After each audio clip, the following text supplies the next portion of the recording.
یہ ہر ڈکٹیٹر کا یہی حال ہوگا. اس ملک میں بچوں کے ساتھ ناانصافی ہو رہی تھی. آخرکار بچوں نے ایک مہم چلا دی جس سے کہ کوئی کنٹرول نہیں کر سکتا تھا. نہ ان کی فوج کنٹرول کر سکتی تھی، نہ کوئی کنٹرول کر سکتی. یہ لیسن ہے نہ صرف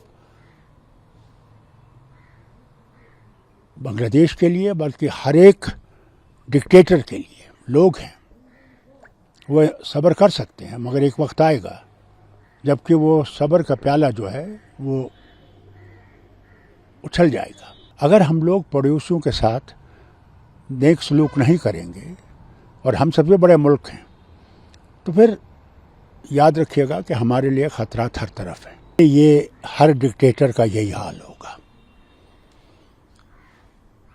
اس ملک میں بچوں کے ساتھ ناانصافی ہو رہی تھی اور ویسے بھی ملک میں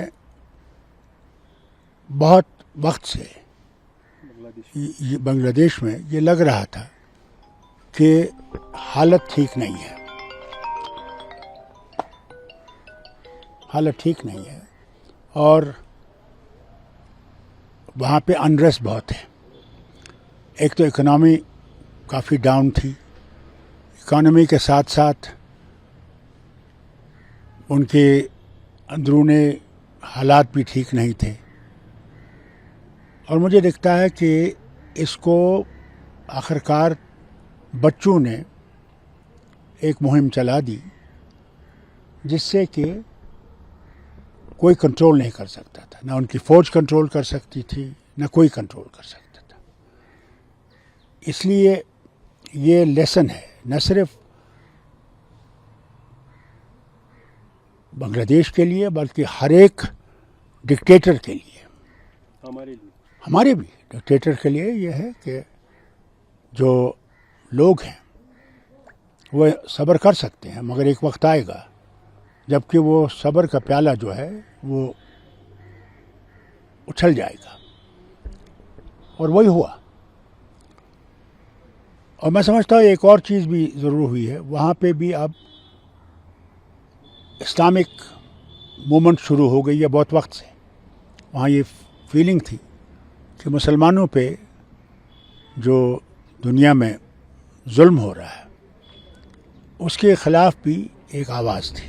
ڈاکٹر صاحب ہم کہہ سکتے ہیں کیونکہ یہ 2 یا 3 دن کا مسئلہ نہیں ہے، یہ لاوا کافی ٹائم سے ہے. اس میں کوئی شک نہیں ہے.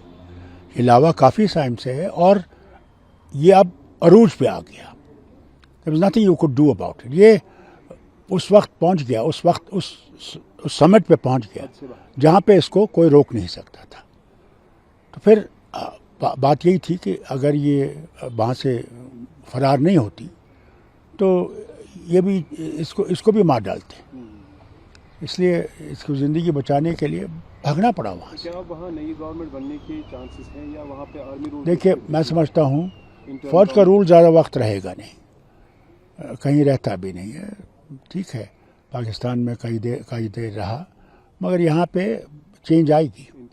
انٹرنل گورنمنٹ بنے گی. پہلے ماحول ٹھیک کیا جائے گا. وہاں پہ جو مشکلات تھیں، دیکھیے اکنامک کنڈیشنز تو اب ہر جگہ بہت خراب ہو رہی ہیں. امریکہ کا جو اب اسٹاک مارکیٹ جو ڈاؤن ہو گیا ہے اس نے بہت ہی مشکل کھڑی کر دی ہے ان سب ملکوں کے لیے، خاص کر جو ڈیولپنگ نیشنز ہیں ان کے لیے. شیخ حسینہ ہندون غازی آباد میں لینڈ ہو گئی ہے، اجیت دوال بھی ان سے ملے ہیں مگر کیا کہہ سکتے تھے. وہ تو بلائب چلی گئی ہے لنڈن میں، اب اپنے بہن کے پاس رہیں گی. مگر دیکھیے کوئی چیز ہر وقت نہیں رہتی. ہو سکتا حالات آگے ایسے بنے کہ یہ پھر واپس آ جائیں. کوئی کچھ نہیں کہہ سکتا.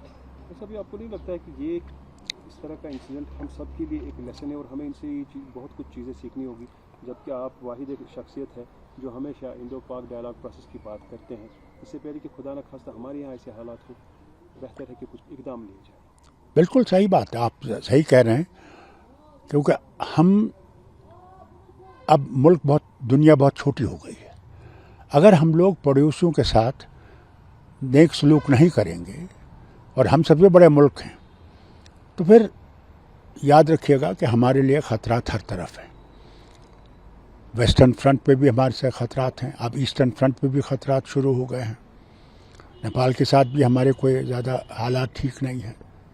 ہر طرف سے ہم گھیرے گئے ہیں، اور اس سے نکلنے کے لیے بہت ضروری ہے کہ پہلے تو اندر کے حالات بھی اچھے کیے جائیں. یہاں پہ جو نفرتیں پیدا کی جا رہی ہیں مذہبوں میں، اس کو دور کیا جائے، اور یہ سمجھا جائے کہ ہم سب اس وطن کے واسی ہیں اور ہم سب نے اس وطن کو بنانا ہے. ایک ہی پارٹی بنا نہیں سکتی. یہ کہیں گے کہ ہم ہی بنا سکتے ہیں، نہیں بنا سکتے. اس لیے بہت ضروری ہے وہ ساکھ جو تھا، جو اندرا گاندھی جی نے شروع کیا تھا، اس کو پھر سے ریوائیو کیا جائے. ساکھ ایک جگہ تھی جہاں پہ ہم لوگ آپس کے مشکلات کو ازالہ کر سکتے تھے. اس کی بہت ضرورت ہے، اب بہت ضرورت ہے اس کی. ویسے بہت سارے لوگوں کا کہنا ہے کہ بنگلہ دیش کی خراب حالت میں چائنا کا اندرونی ہے. دیکھیے، چائنا تو پہلے ہی وہاں ہے، کوئی نئی بات تو ہے نہیں. چائنا تو وہاں پہلے سے ہی بیٹھا ہوا ہے.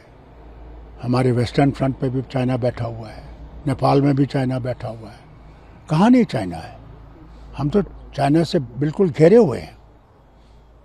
چونکہ کل یہ بھی بتایا جا رہا تھا کہ سپٹمبر میں الیکشنز ہوں گے، اور اسی ہفتے الیکشن کمیشن آف انڈیا کا 3 دورہ وزٹ جموں کشمیر میں ہوگا. کس طرح دیکھ رہے ہیں؟ اچھی بات ہے، آئیں. مگر میں الیکشن کمیشن سے ضرور ایک بات کہوں گا، وہ یہ نہ کریں جو انہوں نے باقی ملک میں کیا ہے. جب پارلیمنٹری الیکشن آئے، ان کے اوپر بہت سی انگلیاں اٹھائی گئی ہیں، اور یہ اس کا جواب دے نہیں رہے ہیں. میں ان سے کہنا چاہتا ہوں، ہوشیار رہیں، کہیں یہاں بھی ویسی غلطیاں نہ کریں جس سے جو بھی کچھ یہاں پہ امن ہے اس میں پھر سے ایک مشکل نہ پڑے. For exclusive and insightful videos, subscribe to our new channel ABP Live Premium.